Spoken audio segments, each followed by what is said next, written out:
Gabi. Nice. Welcome to our virtual free comic day. Thank you so much for having me. Yeah. So I want to say thank you. And if there's anything that you wanted to start off talking about, people really want to hear from you more than they want to hear from me, or we have questions we can start with. Okay. I'll just do the typical introduction to who I am. Okay.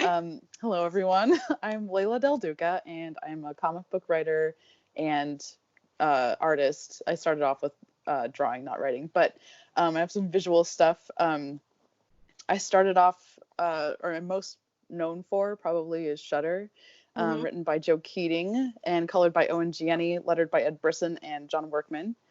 And also Sleepless, which is also an Image Comics title. This is written by Sarah Vaughn, colored by Alyssa Salah, and lettered by Darren Bennett. And then I, a couple years ago, wrote AFAR, which is a graphic novel drawn by Kit Seaton and edited by Tanika Stotts. Yeah, this was my first foray into writing something long form. But I've also worked on stuff like The Wicked and Divine, and I did an issue of Scarlet Witch. I also this is the book I did right before Shutter. It's called The Pantheon Project. And most recently, I have drawn a graphic novel called Wonder Woman Tempest Tossed, written by Laurie Halse Anderson, colored by Kelly Fitzpatrick, and lettered by Saida Temofonte. I'm sorry if I slaughtered the pronunciation of her name. Yeah, that's kind of who I am, and yeah. So was the Pantheon Project your first project in comics, or did it come somewhere in the middle of all the rest of those? It kind of came in the middle of all of the rest of my projects pre-Shutter. So it wasn't my first comic, but it was my first like series that I worked on from the start to finish. And it's, I think, only 4 issues or chapters long. Oh yeah, I didn't say the team, but the team is written by Eric Taylor and then colored by Kit Seaton, Lucas Schneider, and lettered by Russ Wooten. Also co-created with Kevin Karen. Nice. And that's this again. I think it's available on Amazon, and if you go to my website, which is leiladelduca.com, then there's links to all of my comics, including this one on there. Excellent. So I put out, so basically what we're doing is for Free Comic Book Day, because we can't have the party that we normally have, because we normally get like 3,000 to 5,000 people in the building. Right. Obviously, we can't do that this year. So I reached out to my customers and said, who would you like to have as guests and what questions would you like to ask? So if it's okay, I'm just going to start with their questions. Sounds great. So what about the creative process, all the steps from script to panel? Like, what is your process when you start? Okay. My process has shifted over the years. So currently I am primarily still just an artist. I don't write and draw anything right now. So my process starts with getting the script from my writer, and then I will take notes and like do a very loose very small drawing on the script itself, just to kind of help start the visualization process. And then from there, I will do layouts on my iPad using Clip Studio. And then I will, once those layouts are okayed, I will also pencil in Clip Studio. So I used to traditionally do layouts and pencils, but now I do that digitally. And then once the pencils are okayed, I will print those out on an 11 by 17 inch Bristol board page, and then I will ink those with a Raphael Kolinsky staple brush size 2 and a Rapidograph. I think it's a size 0.25 for straight lines.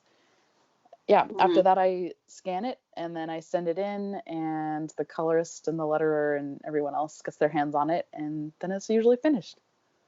Do you have a preference between digital and the traditional way? Is there any part of that that's like you won't give up to go to digital, or are you totally happy?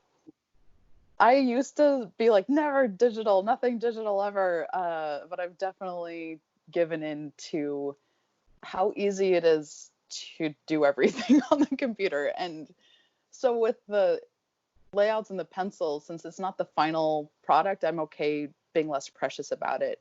And actually it's easier to resize and position things in the composition that way.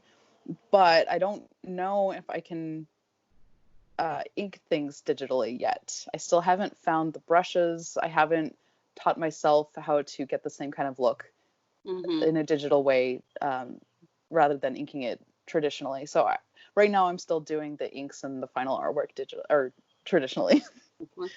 Is there any part of the process you like more than other parts? Like, Yeah, I tend to really like the inking stage best.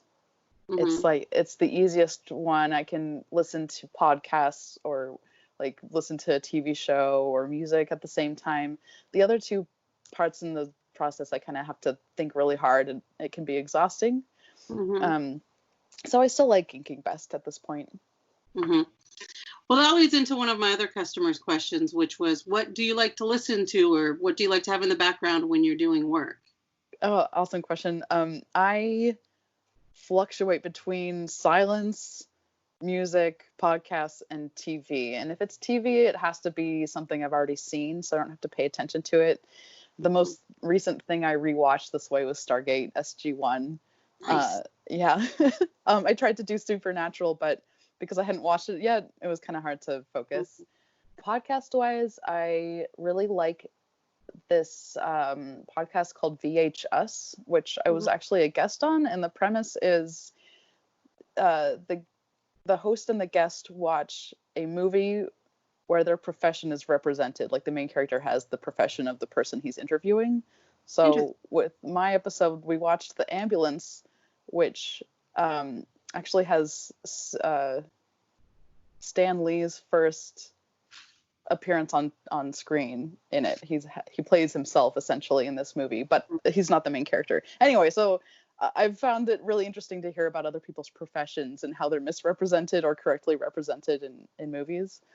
And then music-wise, I usually list like two bands I will go to, and that's Man Man and Beirut are my two favorites. So I will listen to many other bands, but those are the ones I usually come back to at some point every month. Nice. Can you talk a little bit, because earlier you had said that you've done writing and drawing. Can you talk about how you go into a project differently for each of those skills? Yeah. So it's so different. It's hard to answer that. I guess with art, I already know my process so well that I just like start from the layouts and like doing the quick sketch and stuff. But with writing, I have to do all of the world building and the character development and stuff first. So my process with writing right now is coming up with a theme or a moral that I want to stick to, like what I want to say with the story entirely, and then I come up with characters that will help me tell that moral. And then I'll do a ton of world building. And then I will usually send all the world building and the plot points to my editor. And right now I'm working on the sequel to AFAR. And we have Maya Kobabe of Genderqueer working with us. He goes by EM pronouns. And the story revolves around a lot of non-binary people. So I wanted to have a non-binary editor. So I sent all of the world building and character information to Maya, and we had a chat with M and Kit Seaton, and we got a lot of great feedback. And then so after that point, I will then go do a detailed outline of the graphic novel from start to finish, and then send that to Maya again. And then now that that's been okayed and we've figured out what we need to fix with that, I will go on to the script. And then once the script is done, send it to the editor again. Not everyone works with an editor. I just know that I need it because I'm not a seasoned writer yet. I know that my work will be better with an editor, but maybe someday I won't really feel the need to have it. But I've also really enjoyed working with editors. So that's the process for me with writing, if that answers your question. It totally does. Can you talk a little bit about, so when you're talking about who you're working with, you're talking a lot about genderqueer and non-binary. Can you talk a little bit about how the industry has changed over the last since you've been in it to be more welcoming to that community or less welcoming to that community? Or Yeah, I can only speak to my experience as a woman who with she, her pronouns, but I got into comics right when everyone was really open to hiring women, and so I I felt very welcome. I haven't had anybody trying to block me from work or experiences or anything, so that's been great. Um, and but I also know a lot of people who have had bad experiences going to this, no matter their gender, age, anything like that. So I think, yeah, so I can't really say much more than I think it's getting much better. And I think there's a lot more allies out there right now. And I think there's people who understand perspectives more now. So yeah, I hope to see that continue in comics, and make it into more companies and have people of all types in administrative and editorial and publishing roles, so that we can keep being inclusive and have just more interesting untold stories that I want to read personally. In reading your books, it seems like there is a lot of representation in most of your books. Is that something that you actively go in with, or is it just a natural because that's where the world is? Does that make sense? Yeah, absolutely. Since I've started wanting to make comics in high school, I even thought about having diverse casts. And I don't really remember what my thought was back then, but I just remember having a very diverse cast. And then when I started actually making comics and finishing them, or like in college when I was examining why I did things more and what kind of stories I wanted to tell, I realized that I did it because I have friends who aren't just white. I want them represented too. I find those stories really interesting. Like, I want to hear perspectives from everyone. So, and then I also understand how important representation is, because like growing up as a girl in Montana, I didn't see very many characters on the screen that I could relate to. I related to like with all the men, and I didn't like a lot of the girl characters and that kind of stuff. And so when I first started seeing people represented better, it was just like I would feel very sentimental and like great. Like, I know even this was very recent, but watching the first Wonder Woman movie, I was just like crying throughout the film because I hadn't really seen that kind of power come from a woman on screen that much. And so I find representation important. Like, if I can give someone the same feeling, or in regards to like upbringing or race or anything like that, that's why I make stories. I want to help people escape, I guess. Like, books helped me escape as a child and entertain me. Yeah, so even though I don't want to tell perspectives of real life people, I do want to make sure that people are represented in the fantasy science fiction setting, so that we get different perspectives and have representation, I guess. That's awesome. Do you have a favorite character From just my own work? Or no, yeah. I just watched Picard, and also a series that I found myself crying throughout from like nostalgia and sentimental reasons. But I think like Picard is probably one of my favorite characters of all time, and it's like I grew up learning from him in Star Trek, and seeing those morals carry on through this series was just rad, and it cemented why he's one of my favorite characters of all time. Is there a character out there that you would like to work on? That there's one out there that if someone, hey, we want you to work on this character, you would drop everything and say yes, I will. Probably Swamp Thing. Nice. Yeah, I have lately been feeling it'd be fun to work on something where we can examine our environmental existential crises together, while also like giving me the ability to work in the horror genre, which is something that I've gradually been getting more into. Mm-hmm. Yeah, you drew one of my friends this big old Swamp Thing picture, Brian Bales. I guess you did it. Yeah, that's just. And he was like, "Look at this."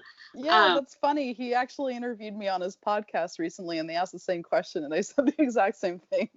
Oh, that's funny. I think that question actually came from him, maybe. Oh. I gotta admit, I was like, I'm nervous about this, guys. So I think he was like, here, this is when I know we'll have a good answer. Oh, that's good. Does it change your process at all, depending on which company you work for?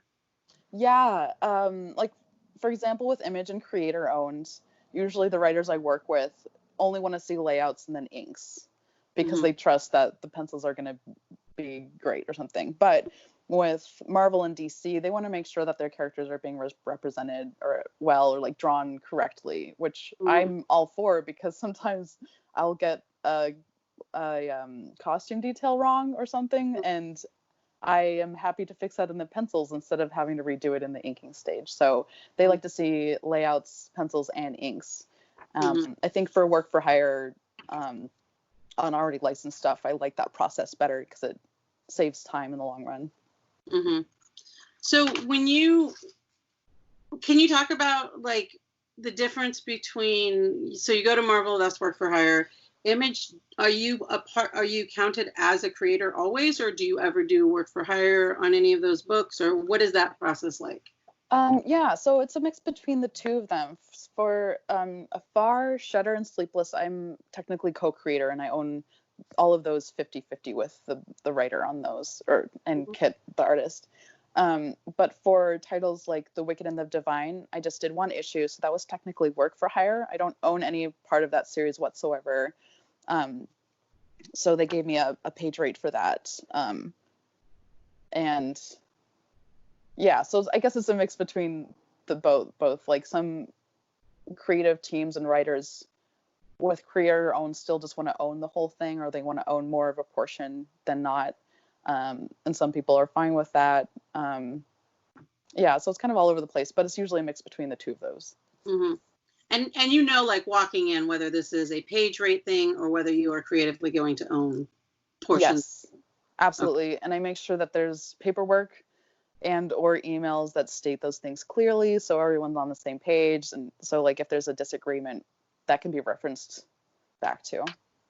Excuse me. I'm sorry. Excuse me.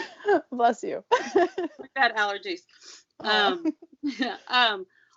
What was the first comic you remember reading or buying, or that like made you go, yes, this is a thing? I think my earliest memory of comics is probably newspaper comics. And I would read half of them because, as I think a lot of people would agree, half of them seem to be more adult themed and the other half is more kid themed. So I would read half of them. And I know that the first comics I saw in the house in book form were Calvin and Hobbes, which were fantastic. But when it comes to the style of comics that I like now, I think the first time I saw them were probably in Hastings, which is kind of like a Barnes and Nobles in the northwest of the country, right? Yeah. Yeah, and I think was it Skull Hunters, or I don't remember, but there's like 3 comics where I'm like, the art is incredible, and I don't remember what they were, and I just bought it for the art. Yeah. I feel like I'm getting on a tangent, but I don't really remember the first actual comic book that I read. I just really. Oh, go ahead. Sorry. Oh, I just remember really liking the medium. Do you remember what it was or when it was that you said, like, this is what I want to do? Yeah, I think in high school or middle school, late middle school, when I first discovered webcomics. I grew up in Montana in a very rural place, so we didn't have access to actual comics, and on the internet is kind of where I was only able to read comics. When I saw other people doing their own thing freely, I felt very inspired and was like, I want to make a comic. But I had no idea it was a profession at the time. So I went to school for illustration and didn't really think about doing comics. So I guess technically the first time I thought of actually doing it as a profession was half a year after I graduated from the Rocky Mountain College of Art and Design with a bachelor's in illustration, I met comic book artist Zach Howard, Mm-hmm. and he basically gave me the spiel of like, yeah, you can be a comic book artist, and some people can make a comfortable living off of this. You just have to work really hard and like do this and this and this and this. And by that time, I was feeling kind of frustrated with illustration post graduation. Like it was harder to find a job than I wanted, like everyone experiences, I think. And so because I loved comics that much, I knew I wanted to gear my style towards that. And that's when I started trying to teach myself the brush and ink or the crow quill and brush, and working on oversized paper and like trying to learn things from other comic book artists. Mm-hmm. Is there any like, I don't want to say idols, but are there any people that you really follow and helped you get to where you are comically? Yeah. Do you mean like, do I have mentors? Yeah. Kind of thing? Yeah, I would say that Amy Reeder, who most recently has done Amethyst, she also did Man of Xanadu and Rocket Girl. Mm-hmm. She has been a huge influence on me, because she befriended me when in Denver. Like she lived in Denver, I think, towards the end of my time in college, and she visited our school, and she was also gave us the spiel. And I think she went to a convention that I also went to, and we met, and she befriended me, and ever since then she's kind of been doing really nice things. Like she would let me stay at her apartment in New York City, which is the only way that I could afford to go to New York City Comic Con. And at New York City Comic Con, that is where I met Joe Keating. So she's been a massive support and helped me in the ways that she can in that regard. So I would say she's a great friend and colleague there. And then the other mentor that was huge is Joe Keating, the writer of Shudder. And he was the first mainstream writer that I got to work with, and he kind of showed me the ins and outs of the business. He taught me like how to be a good co-creator and communicate like with people, and like who to talk to, and how to get tables at conventions, and like all this other stuff. So I would say, in addition to that, like he taught me what I did and did not like about writing and like storytelling and stuff like that. So yeah, like he was definitely a mentor. And right now, I would say all of my colleagues are kind of mentors. Like I'm part of 2 comic book studios in Portland, and all of them have so much wisdom, and they're fun to be around and tell stories or exchange stories with, and that kind of stuff. Cool. Are there any books that you think are going under the radar that you think people should be checking out? Ooh. I am sorry to admit I don't actually read too many comics. Yeah, it's okay. We don't huh? judgy family here. Right. Yeah, I noticed that when I started making comics and kind of being oversaturated with them in my day-to-day life, then my reading kind of petered off. But I've been reading mostly manga these days, and I wouldn't say any of the series I'm reading are undersung. So yeah, and I think I've only picked up popular comics that everyone already knows about, like The Prince and the Dressmaker and Laura Dean Keeps Breaking Up with Me. Those kinds of books are phenomenal. So yeah, I'm really sorry I don't have anything to say there. That's fine. We don't, like I said, we don't judge. We don't get geek. I'm gonna go on to another. Okay. What piece of work has challenged you the most as a creator? I would say the first volume of AFAR. I didn't really know what I was doing as a writer. Like I knew the basics, but I didn't know how much world building I needed to do. I didn't know how much of the outline I should have done before we even started the project. And I ended up writing myself into a lot of problems. Tanika had like lists and lists of problems with my scripts that I'm so grateful for, because without her, I would not, this book wouldn't have turned out nearly as good as it did.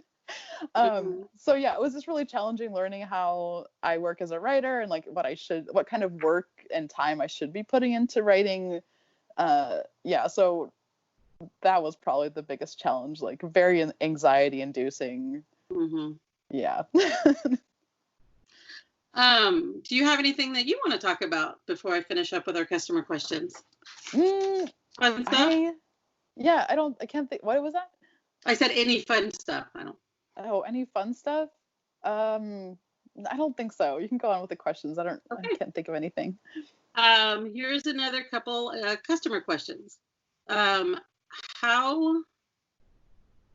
Oh, you already answered all of these questions. What is your favorite breakfast? Ooh, I liked that. Reading that in the list, I was like, yes, when asking a non-comics question. I think my favorite breakfast is probably like 2 fried eggs Mm-hmm. with a side of bacon or sausage, like hash browns, and some like toast with jam or something, and coffee.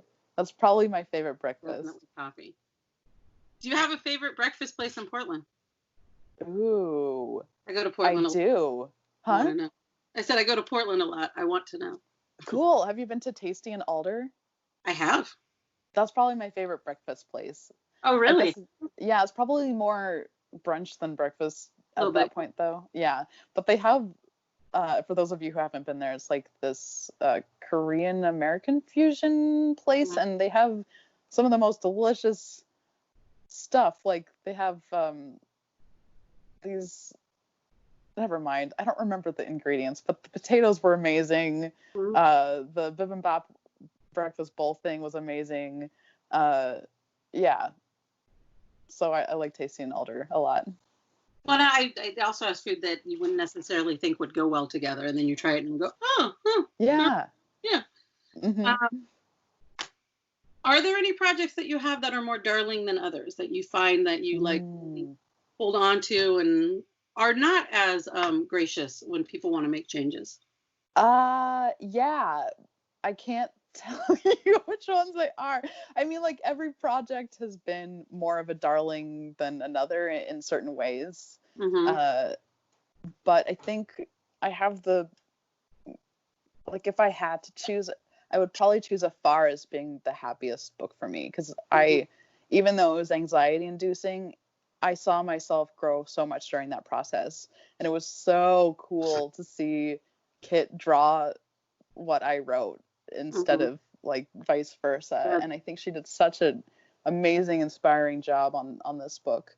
And then the fear of publishing it and having people hate it, and then the elation when there wasn't a lot of bad press or anything surrounding it. So Mhm.